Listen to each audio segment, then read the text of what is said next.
यह जो है इस सत्ता में, जो वर्तमान सत्ता है, इस सत्ता में मानवता, जीवन, मानवता का कोई अंश नहीं है।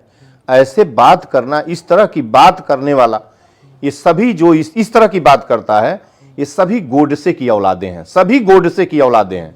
इसमें एक भी बुद्ध और गांधी की संतान नहीं है, एक भी भगत सिंह और जो है एपीजे अब्दुल कलाम की संतान नहीं है, एक भी अंबेडकर की संतान नहीं है। पक्का ये सभी गोडसे की औलादें हैं।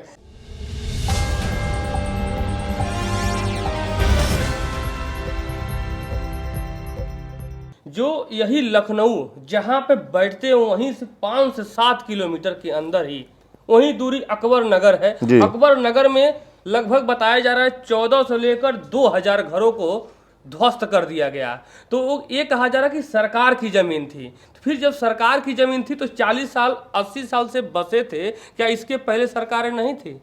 क्यों खदेड़ा जा रहा है, क्यों गिराया जा रहा है घरों को? क्योंकि वहां पे छोटे छोटे बच्चे, हिंदू भी है, मुस्लिम भी है, यानी सभी धर्म के लोग हैं। लेकिन बहुत सारे लोग कह रहे हैं ये बांग्लादेशी हैं, ये मतलब दूसरे देश से आ गए, खालिस्तानी है, ये है, उल्टा सीधा उन लोगों को बोल रहे हैं। यह जो है इस सत्ता में, जो वर्तमान सत्ता है, इस सत्ता में मानवता, जीवन, मानवता का कोई अंश नहीं है। ऐसे बात करना, इस तरह की बात करने वाला, ये सभी जो इस तरह की बात करता है, ये सभी गोडसे की औलादें हैं, सभी गोडसे की औलादें हैं। इसमें एक भी बुद्ध और गांधी की संतान नहीं है, एक भी भगत सिंह और जो है एपीजे अब्दुल कलाम की संतान नहीं है, एक भी अंबेडकर की संतान नहीं है। पक्का ये सभी गोडसे की औलादें हैं। जो बांग्लादेशी कहते हैं और यहाँ कहते हैं, जानते हो अब 40 साल 50 साल पहले गांव से माइग्रेट होकर जिनकी ज़मीनें नहीं थी, वो आके उन गंदे जगहों पर, वहाँ आपका टट्टी पखाना फेंका जाता था, उन जगहों पर गरीब लोग जाके बसे थे, मजदूरी करके उसने घर बनाया था, कटरैन का किसी तरीके से घर बनवाया। और आप जाके कहते हैं कि माइग्रेटेड हैं और यहाँ रिवर बैरेज बनेगा और आपकी चमकती हुई सड़क जाएगी, अच्छी गाड़ियाँ उस पर दौड़ेंगी, और वो कहाँ जाएगा? नहीं सुनो, वो कहाँ जाएगा? वो जीवन उसका दफन करके आपकी सड़क बनेगी? किससे पूछा जाए? तो ऑनरेबल मुआवजा दिया जाए, अलग घर दिया जाए। बिल्कुल, मैं मुआवजा देना चाहिए। और ये कभी मीडिया ने कहा है कि शायद मुआवजा देने की बात तो कर रहे हैं। यदि इस तरह की बात है तो बात है, इस तरह की बात है, इस तरह की बात है तो बहुत ही अच्छी बात है। और वेट करना चाहिए, मुआवजा दें और दे के उनको रिहेबिटेट करें, उनको माइग्रेट करें, तब निर्माण करें। वहाँ के जो लखनऊ की नगर निगम जो है, जो वहाँ के जो अधिकारी हैं, उन्होंने इन गरीबों के लिए एक घर दे रहे हैं। ठीक है, घर इस बेस पे दे रहे हैं कि आपके पास जमीन नहीं था, नाम नहीं था जी, और आपको किस्त में पैसा दे दीजिए, आपको वहाँ पर मैं कहूँ तो ब्याज नहीं लगेगा। ये चीजें है नहीं, ये लेकिन अभी सरकारी अभी पुख्ता सबूत नहीं है। वो ऐसा कहा जा रहा है, अभी कहा जा रहा है, और एक पैसा उन लोगों के पास नहीं है। वो रोज काम करके रोज खा के मर जाते हैं।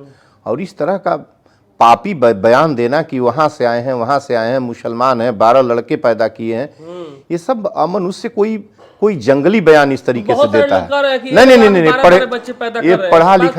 ये पढ़ा लिखा कोई बयान नहीं दे सकता है। हाँ, जो वो पढ़ा लिखा नहीं है, वो गुंडा है, अपराधी है, बदमाश है, जिसने विद्यालय का मुंह नहीं देखा है, जिसने ठीक से 12 साल की एजुकेशन, स्कूलिंग नहीं जिसकी हुई है, कॉलेजिएटिंग तो दूर की बात है, स्कूलिंग भी ठीक से नहीं हुई है, वही इस तरीके का लफंगापूर्ण बयान दे सकता है। लफंगों का जाते जाते एक सवाल मेरा लास्ट यही है कि प्रेस कॉन्फ्रेंस हो रहा था, एक हमारे मित्र हैं, वो गए थे अखिलेश जी के प्रेस कॉन्फ्रेंस में जी, और उनको बेइज्जत कर दिया गया जी।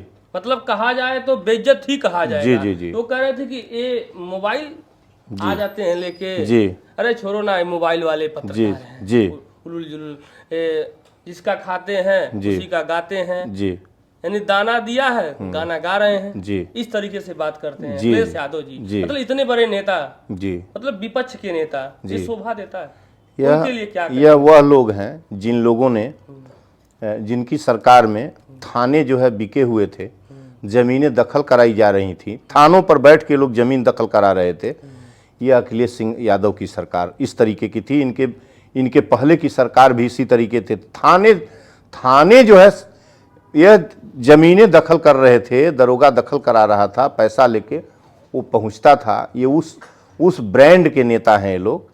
ये शोभा देता है क्या? यूट्यूबर ना हो और न यदि पहुंचाने वाला हो तो एक इनकी खबर नेशनल मीडिया से छप जाएगी क्या। इनकी जो लाल टोपी लगा के टपर टपर चले आते हैं, ये यूट्यूबर है तो वह इनकी वो लाल टोपी भी कहीं दिखाई दे देती है, नहीं तो लाल टोपी नहीं दिखाई देगी इनकी, और यूट्यूबर को आप अपमानित करेंगे। वो भी मंच से कहते रहते हैं कि अब गोदी मीडिया पे भरोसा नहीं है, और यूट्यूबर को गाली दे, और यूट्यूबर को और वही यूट्यूबर वही सोशल मीडिया को कह रहे हैं कि आ जाते हैं मोबाइल लेके। यह बताओ, कोई पत्रकार किसी के पास देखिए अच्छा कैमरा ना हो, मोबाइल से ही करे। चरित्र का अभाव है, चरित्र का बिल्कुल अभाव है, ठीक है ना। सीएम रह चुका कोई 2 बार हट जाना चाहिए, कोई 2 बार पीएम रह चुका हट जाना चाहिए। ये डेमोक्रेसी नहीं है, ये डेमोक्रेसी के डकैत हैं, सभी के सभी जितने हैं डेमोक्रेसी के डकैत, ठीक है ना, डेमोक्रेसी के डकैत हैं। राज्यसभा का अभी वोटिंग वो मत हमसे पूछिए, वो नहीं मैं वो कुछ नहीं, वो कोई बेच दे, कहीं जाए, उसमें चरित्र नहीं है तो जहां इच्छा हो वहां जाए, लेकिन ये डेमोक्रेसी के डकैत। जाते क्या कहेंगे उन सत्ताधारियों को जो उनके कानों तक आवाज जाए और ये सुनाई दे? तो ये कह तो रहा हूं कि डेमोक्रेसी के डकैत हैं ये सब, सभी के सभी। अब इससे बड़ा इनकी कान में ये नहीं है, सुन नहीं सकते हैं क्या? ये सुनना चाहिए ना जी। और जब ऑनरेबल पीएम कह सकता है इस देश का कि बंगाल में लोकतंत्र नहीं लूट तंत्र है, फ्रंट पर पूरे देश में चुनाव में बजा, तो मैं नहीं कहूंगा कि ये डेमोक्रेसी के डकैत हैं। सभी के सभी डेमोक्रेसी के डकैत हैं। सत्ता में रहने के लिए वतन बेच देंगे, कुछ भी कराएंगे, इंसान से इंसान को लड़ाएंगे, इस दल से उस दल में क्रॉस वोटिंग करेंगे। उनको सत्ता चाहिए, उनको सत्ता सुख बराबर चाहिए, और लोग गरीब को मसलते जाएंगे पैरों के नीचे, और डेमोक्रेसी अपने जेब में लेके चलते हैं ये सभी लोग।